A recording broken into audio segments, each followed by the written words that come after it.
Hello there, Rabbi. And to our viewers, I promise this is going to make sense in a second.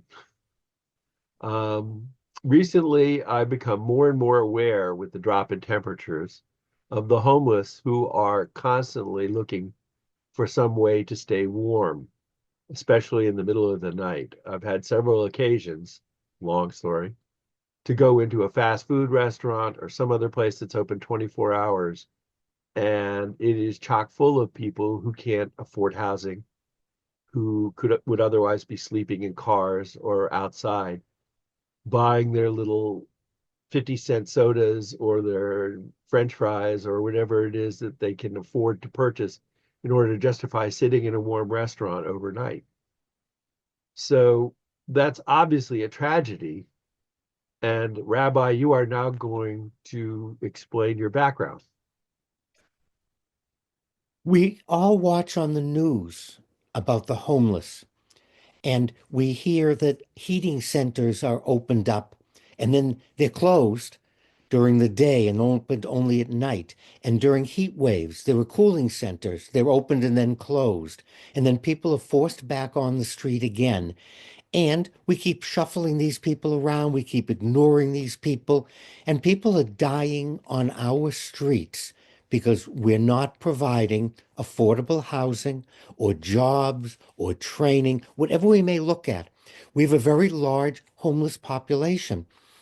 And now I'm watching the latest campaign are turtles that are too cold and they're being revived and then they're being moved to Florida.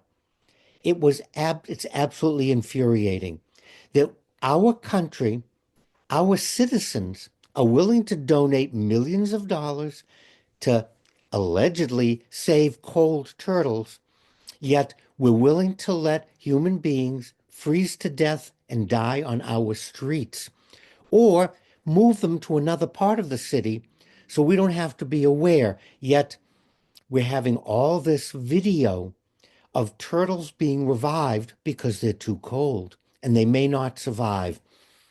I am all for the turtles. Joe, I'm all for saving the porpoises. I'm all for saving whales. I'm all for saving seals. They have a place. I believe, however, that human beings should move up the ladder and at least have an equal place with cold turtles. And I think that's what bothers me, that we're willing to do more for a cold turtle or a baby seal or a porpoise than we are for our fellow human beings who are dying on our streets from hunger, from the cold. I think that's what's so disturbing. You don't have to move them to the top of the list. Let's give equal time to human beings that we're giving to the animals. Well, it's not the poor animals' fault. Whereas all those homeless people say should all go out and get jobs and make something of themselves. It's their fault they're out there, isn't it? And I think that summarizes the problem because our population believes that these people are to be blamed for the situation they're in. Yet study after study indicates that a mass number of our population is only one check away from homelessness. Look it up. I think we have a problem with compassion for human beings, and we seem to want to gravitate to save the animals. I'm not asking to give more money. I'm not asking for more of anything. Just let's consider a human being as important as a turtle. And for all those people who want to turn a blind eye, most people still don't realize, and I never see this statistic popularized anymore, that at least one out of every six homeless persons is a veteran.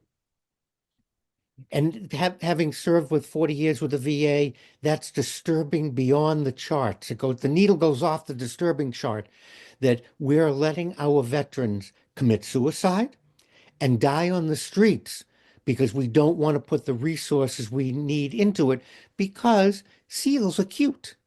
A veteran lying on the street just isn't cute, Joe. No, it isn't, Rabbi. And as always, you have the right idea. Now all we have to do is figure out how to get you in charge. Thanks as always for your advice and perspective. And let's hope when we see somebody homeless, we don't turn a blind eye. We don't have to necessarily hand out money to panhandlers, but we have to start looking for solutions. And there are a lot of them, starting with the voting booth and ending with charities that support the homeless and help them. For those watching and listening, let's look at our politicians. Let's look at the budget. Let's look at the way resources are allocated. And when it comes to donating money for a veterans organization or to save a cold turtle, I hope you'll save one of our veterans because they're saving us.